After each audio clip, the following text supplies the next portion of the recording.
साथियों, आप सभी का इस प्लेटफॉर्म पर स्वागत है। यहाँ पर हम लोग UPSSC के द्वारा जो पेट की परीक्षा 15 अक्टूबर को दूसरे सेकंड शिफ्ट में कराई गई है, उसके प्रश्न को यहाँ पर देखेंगे और उसके उत्तर को यहाँ पर जानने का प्रयास करेंगे। जिस प्रश्नों के उत्तर में आपको डाउट है, आप कमेंट बॉक्स में बता सकते हैं। तो चलिए प्रारंभ करते हैं। पहला प्रश्न है, 1930 में महात्मा गांधी द्वारा सविनय अवज्ञा आंदोलन शुरू करने का कारण क्या था? तो ब्रिटिश शासन की बुराइयों को दूर करने के लिए 11 सूत्री कार्यक्रम वाले एक पत्र को इन्होंने वायसराय को लिखा था, जिस पर वायसराय ने कोई संज्ञान नहीं लिया। उसके फलस्वरूप इन्होंने यह आंदोलन प्रारंभ किया था। तो यहाँ पर बी ऑप्शन हो जाएगा। आगे चलते हैं। निम्नलिखित में से कौन सा 1857 के विद्रोह का परिणाम था? तो ईस्ट इंडिया कंपनी की शक्तियों को ब्रिटिश क्राउन में हस्तांतरित कर दिया गया। ठीक है, 1858 का जो इनका चार्टर एक्ट आता है उसके माध्यम से।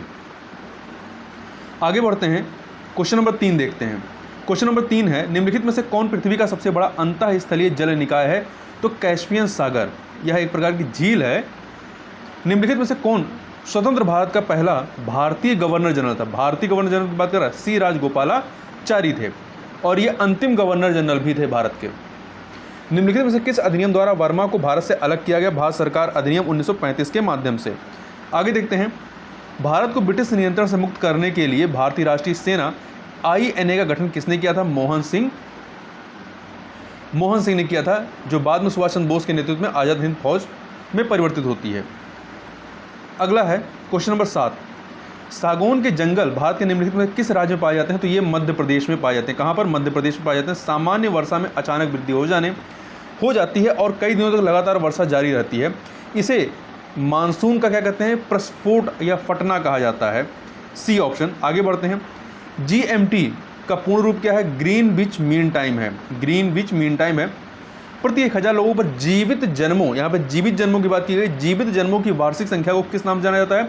इसे क्रूड या अशोधित जन्म दर कहते हैं। क्वेश्चन नंबर 11 देखते हैं।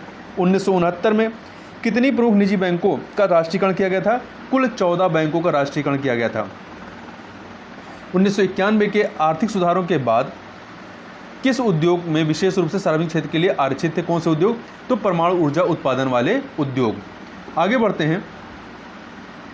योजना आयोग के अंतिम उपाध्यक्ष कौन थे? तो योजना आयोग के अंतिम उपाध्यक्ष श्री मोंटेक सिंह अहलुवालिया थे। ठीक है, योजना आयोग 1 जनवरी 2015 को इसको समाप्त करके इसके स्थान पर नीति आयोग लाया जाता है। आगे बढ़ते हैं। निम्नलिखित में से कौन सा क्षेत्र भारत का सबसे बड़ा नियोक्ता है? प्राथमिक क्षेत्र है। प्राथमिक क्षेत्र जिसमें कृषि भी आपका आता है। निम्नलिखित में से किस राज्य को हरित क्रांति के लिए भारत में आरंभ स्थल के रूप में चुना गया था? तो किसको चुना गया था? ये पंजाब को चुना गया था। निम्नलिखित में से कौन सा अनुच्छेद अल्पसंख्यकों के हितों का संरक्षण के लिए अनुच्छेद 29 है? 42वें संविधान संशोधन के माध्यम से संविधान में कौन सा नया DPSP राज्य नीति के निषेध सिद्धांत जोड़ा गया था? तो ये जोड़ा गया था सामान्य न्याय और निःशुल्क विधिक सहायता।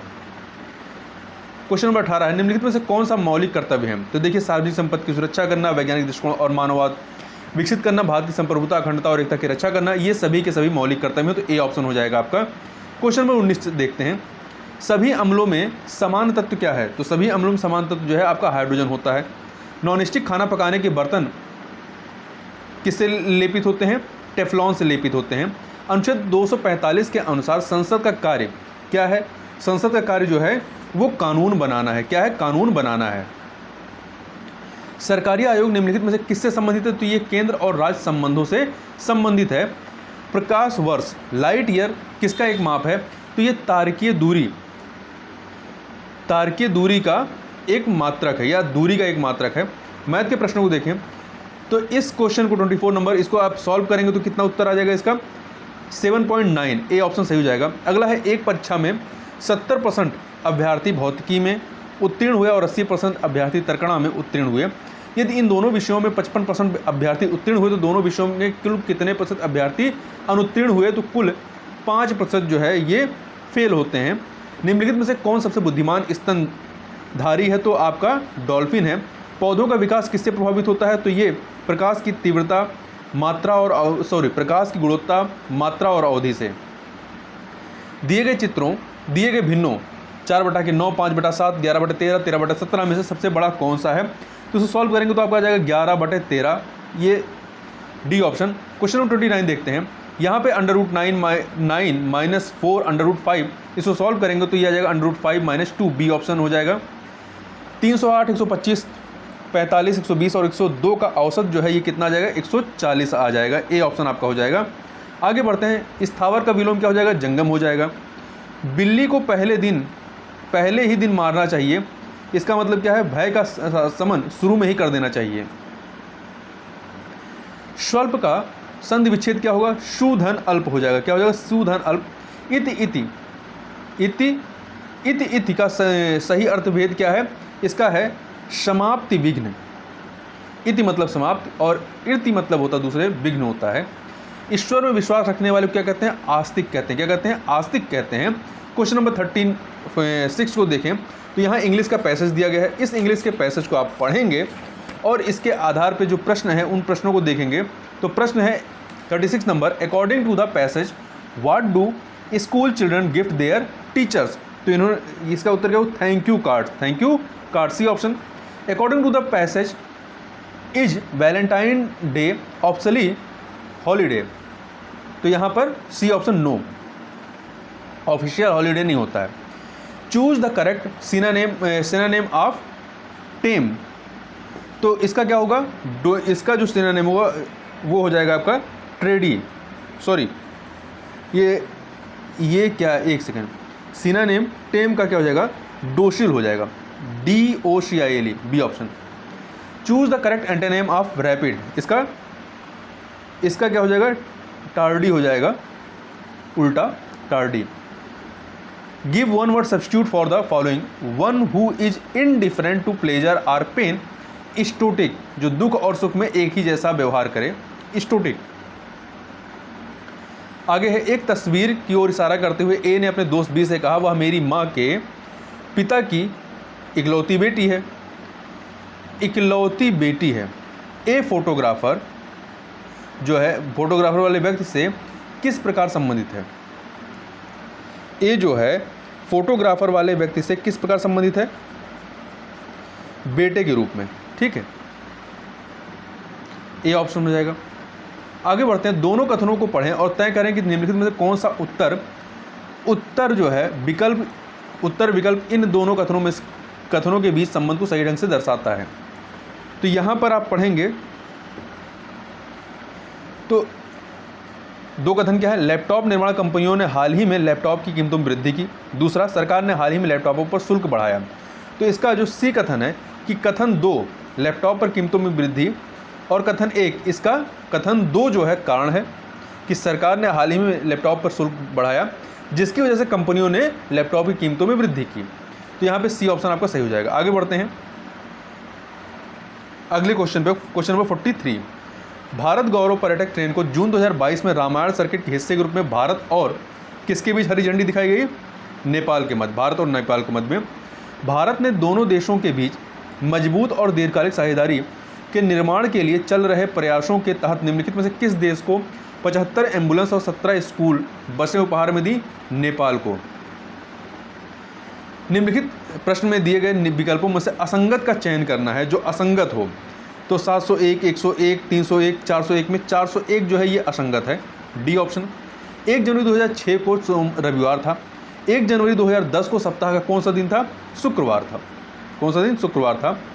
यहाँ पे यदि किसी निश्चित भाषा में एक्टिव को EDUJWA के रूप में कोडित किया जाता है तो इफेक्ट को कैसे कोडित करेंगे, इसे TGGFDE अर्थात बी ऑप्शन इस रूप में कोडिंग करेंगे। क्वेश्चन नंबर 48 देखते हैं, निम्नलिखित में से किस राज्य सरकार ने 5,000 रुपये की काशी यात्रा सब्सिडी योजना शुरू की है, कर्नाटक ने।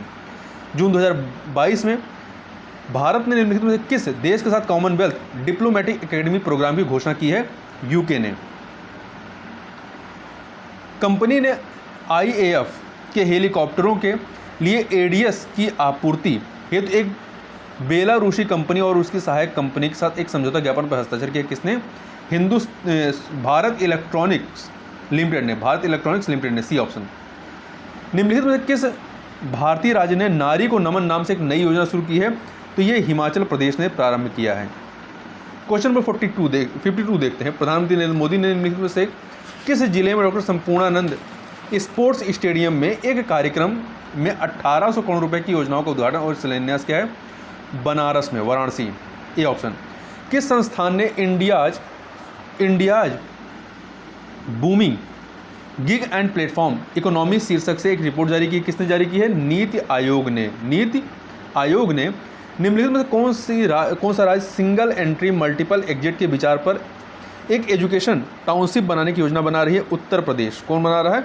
उत्तर प्रदेश। क्वेश्चन नंबर 55 देखते हैं। निम्नलिखित में से कौन सा भारत का सबसे छोटा केंद्र शासित प्रदेश है? कौन सा है? लक्षद्वीप है। ठीक है, लक्षद्वीप है। अगला है, छात्र पारिस्थितिकी के लिए एक नया डिजिटल प्लेटफॉर्म कैंपस पावर किस बैंक द्वारा लॉन्च किया गया? ICICI बैंक द्वारा लॉन्च किया गया है। भारत के कितने राज्य बांग्लादेश से सीमा साझा करते हैं? 5 राज्य सीमा साझा करते हैं। निम्नलिखित में पोलैंड की राष्ट्रीय मुद्रा क्या है? पोलैंड की राष्ट्रीय मुद्रा जोलाटी है। जोलाटी। उत्तर प्रदेश का एक लोकप्रिय शास्त्रीय नृत्य क्या है? कथक है। निम्नलिखित में किसके पास लोकसभा सत्र को स्थगित करने की शक्ति होती है? भारत के राष्ट्रपति के पास होती है। क्वेश्चन नंबर 61, अंतर्राष्ट्रीय अहिंसा दिवस निम्नलिखित में किस दिन मनाया जाता है? 2 अक्टूबर को। वास्को डी गामा का मकबरा या दफन स्थान भारत के निम्नलिखित में किस स्थान पर स्थित है? केरल के कोच्चि में। आगे बढ़ते हैं। थॉमस कप निम्नलिखित में किस खेल से संबंधित है? ये बैडमिंटन से संबंधित है। प्रसिद्ध पुस्तक विंग्स ऑफ फायर किसकी आत्मकथा? डॉक्टर APJ अब्दुल कलाम की है। ग्लोबल वार्मिंग का अपेक्षित परिणाम क्या है? समुद्र के स्तर में वृद्धि, तटीय रेखा में परिवर्तन, फसल पैटर्न में परिवर्तन। ये सभी के सभी हैं, तो यहाँ पर ए ऑप्शन हो जाएगा। निम्नलिखित अनुच्छेद को पढ़ना है, हिंदी का पैराग्राफ को पढ़ना और इस पर आधारित प्रश्नों को हमें देखना है। तो चलिए इस पर आधारित प्रश्नों को देखते हैं कि आजकल पढ़े लिखे नवयुवक विदेश क्यों जाते हैं? सर्वाधिक सबल तर्क कौन सा लगता है आपको? क्योंकि बी, माँ बाप का सपना पूरा करने, सुख चैन की ज़िंदगी बसर करने तथा समाज में प्रतिष्ठा बढ़ाने के लिए जाते हैं। क्वेश्चन नंबर 67 देखते हैं। हम इस प्रकार के व्यवहार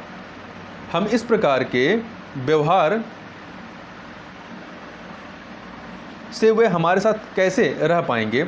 यहाँ ऐसे कौन से व्यवहार की ओर संकेत है जिससे उनकी संतान उन्हें अपने साथ नहीं रख पाती हैं? तो इसमें देखिए, बच्चों के परिवार से पत्नी और उसके बच्चों के रहन सहन, खान पान और पहनावे चाल चलन पर ऐतराज और कटाक्ष करते होंगे, तो यहाँ पे डी ऑप्शन है।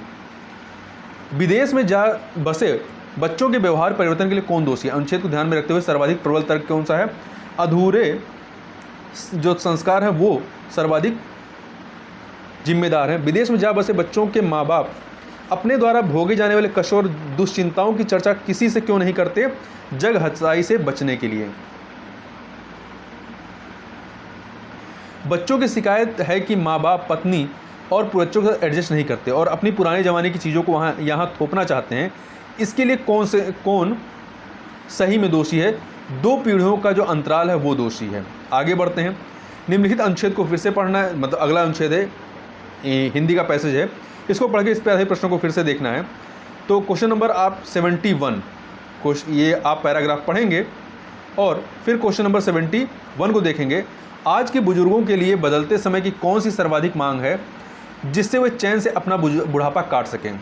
बुजुर्ग बुढ़ापे के लिए कुछ अर्जित करके रखें और अगली पीढ़ी के सदस्यों पर ना बोझ बने और ना अपनी राय थोपें। D option. कौन से माँ बाप अपने ही घर में दीनहीन से होकर बच्चों का मुंह नहीं ताकते हैं? जो माता पिता बदलते समय के साथ अपने आप को बदल लेते हैं और बहू बेटों और उनके परिवार को उचित सम्मान देते हैं। माता पिता द्वारा प्यार दुलार एवं समस्त संसाधनों के लिए दिए जाने के बावजूद आज की वह पीढ़ी से वह आत्मीयता गायब है जो पुरानी पीढ़ी तक विद्यमान थी। इसका सबसे उचित कारण क्या हो सकता है? पीढ़ियों के अंतरण के कारण जीवन मूल्यों के बदलने से युवा पीढ़ी अदूरदर्शी और असहनशील होती जा रही है, उसकी ग्रहणशीलता कम होती जा रही है। तो ए ऑप्शन आपका सही हो जाएगा। क्वेश्चन नंबर आगे बढ़ते हैं। क्वेश्चन नंबर 74, संतान के साथ रहने की इच्छा होते हुए कई माँ बाप अकेले रहने के कारण कौन सा है? सबसे सबल तर्क कौन सा है? माँ बाप का संतान और उसके परिवार के प्रति रूखा व्यवहार, वाणी का असंयम और बहू बेटों की जिंदगी में ज़्यादा दखलंदाजी। B option. कौन से बच्चे अपने माता पिता को वृद्धाश्रम में भेज देने की बात करते हैं? जो बच्चे संस्कारहीन और अविवेकी हैं और जो अपने भविष्य को नहीं देख पाते। अब आगे चलते हैं, मैथ के प्रश्नों को देखते हैं। तो यहाँ वर्ष 2011 से लेकर 2015 के दौरान 5 जिलों के प्रतियोगी परीक्षा में उपस्थित उत्तीर्ण और चयनित उम्मीदवारों की संख्या के आंकड़े तालिका में उल्लिखित हैं। निम्न तालिका का अध्ययन करें और उस पर आधारित प्रश्नों को उत्तर दें। तो ये तालिका है, इस पर आधारित प्रश्नों को हमें देखना है। किस जिले के लिए विगत वर्षों में चयनित उम्मीदवारों की औसत संख्या न्यूनतम है? जिले ए के। आगे बढ़ते हैं, जिला सी, जिला, एक सेकेंड, हाँ अगला है, जिला सी से चयनित उम्मीदवारों का प्रतिशत जिला सी से उत्तीर्ण उम्मीदवारों की तुलना में किस वर्ष में सबसे अधिक है? 2012 में। 2012 सी ऑप्शन हो जाएगा आपका। जिला डी से उत्तीर्ण उम्मीदवारों का प्रतिशत जिला डी से उपस्थित होने वालों की तुलना में किस वर्ष में सबसे कम है? 2013। 2013 ऑप्शन सी, नहीं सॉरी 2014 होगा, 2014 ऑप्शन डी हो जाएगा। वर्ष 2011 में किस जिले में उपस्थित उम्मीदवारों की तुलना में चयनित उम्मीदवारों का प्रतिशत सबसे अधिक था? जिला ए में। समीक्षाधीन अवधि के दौरान जिला ई से चयनित उम्मीदवारों की संख्या इस अवधि के दौरान जिला ए से चयनित उम्मीदवारों की संख्या का लगभग कितना प्रतिशत रहा है? 88.54% रहा है। आगे बढ़ते हैं, यहाँ पर अगला है, तालिका का अध्ययन करें और निम्नलिखित प्रश्नों के उत्तर दें। 81 से लेकर 85 तक ये 5 महीनों के दौरान 5 कंपनियों द्वारा भेजे गए उत्पादों की संख्या है। क्वेश्चन नंबर 81 है, मार्च में कंपनी पी और आर द्वारा बेचे गए उत्पादों की कुल संख्या का कुल संख्या का अप्रैल में उन्हीं कंपनियों द्वारा बेचे गए उत्पादों की कुल संख्या से अनुपात कितना है? यह है 59:80 का। कंपनी एस द्वारा बेचे गए उत्पादों की संख्या में जनवरी से अप्रैल तक लगभग कितने प्रतिशत की वृद्धि हुई है? कितने प्रतिशत की वृद्धि हुई है? 64.71% की वृद्धि हुई है। कंपनी टी द्वारा मार्च, अप्रैल और मई में बेचे गए उत्पादों की कुल संख्या में से 32% माइल्ड स्टील से बने थे। मार्च, अप्रैल और मई में स्टोर टी द्वारा बेचे गए माइल्ड स्टील उत्पादों की कुल संख्या कितनी थी? ये कितनी थी? 144 थी। फरवरी में कंपनी पी और एस और टी द्वारा बेचे गए उत्पादों, पी, एस और टी द्वारा बेचे गए उत्पादों की औसत संख्या कितनी रही है? अनुमानित कितनी रही है? 118 रही है, डी ऑप्शन। आगे बढ़ते हैं, कंपनी क्यू द्वारा जनवरी और मई में मिलाकर बेचे गए उत्पादों की कुल संख्या और समान महीनों में कंपनी आर द्वारा बेचे गए उत्पादों की कुल संख्या के बीच का अंतर कितना है? ये 85 है, सी ऑप्शन। अगला है 86 से लेकर 90 तक। यहाँ दिया गया है पाई चार्ट एक विशेष वर्ष के दौरान विभिन्न क्षेत्रों पर विश्वविद्यालय के खर्च को दर्शाता है। चार्ट का ध्यानपूर्वक अध्ययन करें और उसके नीचे दिए गए प्रश्नों का उत्तर दें। यहाँ पे ये चार्ट दिया गया है, मतलब पाई चार्ट दिया गया है। प्रश्न देखें, कार्यक्रमों की तुलना में अनुसंधान पर लगभग कितना प्रतिशत अधिक खर्च किया गया है? लगभग 86% जो है अधिक खर्च किया गया है, सी ऑप्शन। छात्रावास पर कुल खर्च का लगभग कितना प्रतिशत खर्च किया जाता है? 12.78%। क्वेश्चन नंबर 88 देखते हैं, यदि वर्ष के दौरान विभिन्न क्षेत्रों पर खर्च की गई कुल राशि कितनी है? 1,80,00,000 हो तो आधारभूत संरचना पर खर्च की गई राशि, छात्रावास पर खर्च की गई राशि कितनी अधिक है? कितनी अधिक है ये? तो ये आपका, एक सेकेंड, ये आपका 2 लाख अधिक है, तो बी ऑप्शन, यहाँ पर बी ऑप्शन हो जाएगा। खेलों पर शिक्षा की तुलना में कितने प्रतिशत कम खर्च किया जाता है? कितना खर्च? 35% जो है वो कम खर्च किया जाता है। यदि वर्ष के दौरान खेलों पर खर्च की गई कुल राशि 1.8 करोड़ थी तो शिक्षा और अनुसंधान पर कुल खर्च की राशि कितनी थी? 72,50,000 थी। आगे बढ़ते हैं, 91 से 95 तक के क्वेश्चन को। निम्नलिखित लाइन ग्राफ रेखा आरेख 2001 से लेकर 2006 की अवधि के दौरान दो कंपनियों ए और बी द्वारा अर्जित प्रतिशत लाभ प्रदान करता है। ग्राफ को ठीक से पढ़ें और प्रश्नों का उत्तर दें। यहाँ पे ये ग्राफ है। 2005 में दो कंपनियां ए और बी की आय क्रमशः 3:4 के अनुपात में थी। 2005 में उनके व्यय का क्रमशः अनुपात क्या था? तो कितना था? 45:68 था, सी ऑप्शन। यदि 2005 में दो कंपनियों की आय समान थी तो 2005 में कंपनी ए के व्यय का कंपनी बी के व्यय से अनुपात कितना क्या है? 15:17 का है। यदि 2002 में कंपनी बी का व्यय 200 करोड़ रुपए था तो 2002 से आय क्या थी? ये कितनी थी? 260 करोड़। D option. यदि 2001 में कंपनी ए और बी का व्यय समान था और 2001 में दोनों कंपनियों की कुल आय 342 करोड़ थी तो 2001 में दोनों कंपनियों का कुल लाभ कितना था? लाभ बराबर आय माइनस व्यय। तो कितना था ये? 102 करोड़। आगे बढ़ते हैं। वर्ष 2003 में कंपनी ए का व्यय 200 करोड़ था और 2003 में कंपनी ए की आय 2006 में उसके खर्च के समान थी। 2006 में कंपनी ए की आय क्या थी? तो 95 का आपका क्या हो जाएगा? 764 करोड़ रुपए, अर्थात बी ऑप्शन हो जाएगा। 95 को देखते हैं। 95 हो गया, ठीक है। 96 नंबर क्वेश्चन को देखते हैं। जजिया फिर से लगाने वाला मुगल शासक कौन था? औरंगजेब था। निम्नलिखित में से किसे अंग्रेजों द्वारा शुरू किए गए सबसे महत्वपूर्ण योगदानों में से एक माना जाता है? रेलवे। पंचतंत्र की कथा किसके द्वारा लिखी गई थी? विष्णु शर्मा के द्वारा। गौतम बुद्ध ने सारनाथ में अपना पहला उपदेश किस नाम से दिया था? मतलब उसे क्या कहा जाता है? धर्मचक्र प्रवर्तन कहा जाता है, धम्मचक्र प्रवर्तन। निम्नलिखित में से किस शासक के दरबारी कवि हरिश्चंद्र थे? तो समुद्रगुप्त के दरबारी कवि हरिश्चंद्र थे। B option. इस प्रकार यहाँ पर हम लोग 100 प्रश्नों के उत्तर देखें। जिस प्रश्न के उत्तर में आपको डाउट है आप कमेंट बॉक्स में बता सकते हैं। इस वीडियो में बस इतना ही। मिलते हैं नेक्स्ट वीडियो में, तब तक के लिए बहुत बहुत धन्यवाद।